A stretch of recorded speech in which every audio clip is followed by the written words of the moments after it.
Konflik perbatasan antara Kamboja Thailand masih terus memanas. Terbaru kedua negara menolak berdamai meski sudah dimediasi oleh negara-negara ASEAN.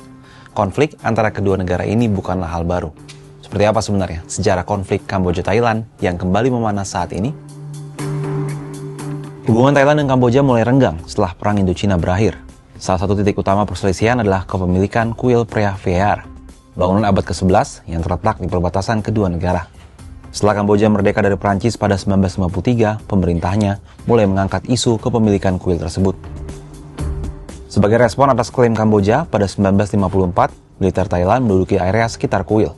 Berpegang pada interpretasi mereka tentang garis punggung bukit sebagai batas wilayah yang sah, akibatnya pada 1959, Kamboja membawa kasus ini ke Mahkamah Internasional atau ICJ untuk mencari keputusan hukum atas kepemilikan kuil dan wilayah sekitarnya. Pada 1962, ICJ memberikan otoritas penuh kepada Kamboja atas sengketa 900 tahun kepemilikan kuil Preah Vihear di perbatasan Kamboja-Thailand. Meski demikian, Thailand tetap mengklaim wilayah tersebut dan sejumlah candi lainnya yang berdekatan. Ketegangan atas sengketa ini meningkat kembali pada 7 Juli 2008, saat UNESCO menetapkan Candi Preah Vihear sebagai situs budaya dunia. Kelompok nasionalis Thailand memprotes keras. Masalah utama bukan pada candi, tapi pada wilayah sekitar candi seluas 4,6 km persegi yang belum diputuskan oleh Mahkamah Internasional. Kehadiran militer Thailand di sekitar wilayah candi memicu reaksi dari Kamboja. Akhirnya kedua negara mengerahkan pasukan ke perbatasan yang memicu baku tembak dan menimbulkan korban jiwa. Sengketa perbatasan itulah yang terus berlangsung dan memicu kekerasan lanjutan pada Mei 2025 hingga kini. Lantas seperti apa situasi terkini konflik Kamboja-Thailand? Bagaimana upaya mediasi yang dilakukan oleh negara-negara ASEAN untuk mengakhiri konflik kedua negara? Upaya ASEAN untuk mendamaikan Kamboja-Thailand berakhir dengan kegagalan. Hal ini terungkap usai pertemuan para Menteri Luar Negeri ASEAN di Kuala Lumpur, Malaysia, Senin 22 Desember. Menteri Luar Negeri Thailand, Sihasak Phuangketkeow menyebut pertemuan berakhir tanpa kesepakatan soal gencatan senjata. Padahal deklarasi perdamaian Kuala Lumpur pada Oktober 2025 mensyaratkan gencatan senjata terlebih dahulu.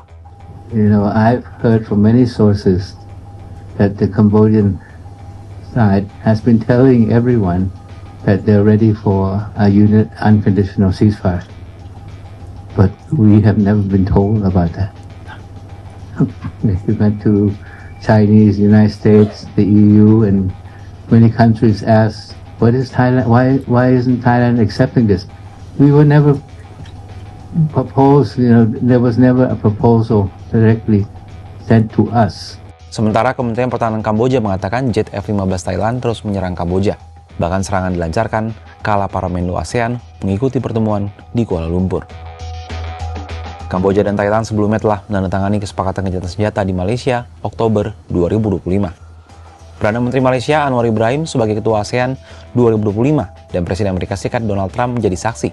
Namun kesepakatan itu runtuh. Sejak 7 Desember 2025, Kamboja-Thailand kembali baku serang. Setiap hari, artileri medan kedua negara saling menyasar satu sama lain. Di udara ada pesawat nirawak hingga jet tempur menjatuhkan bom. Kita berharap bara konflik Thailand dan Kamboja ini bisa segera mereda dan perdamaian muncul di kawasan ASEAN. Kalau menurut sahabat Kompas, apa tanggapannya atas konflik ini?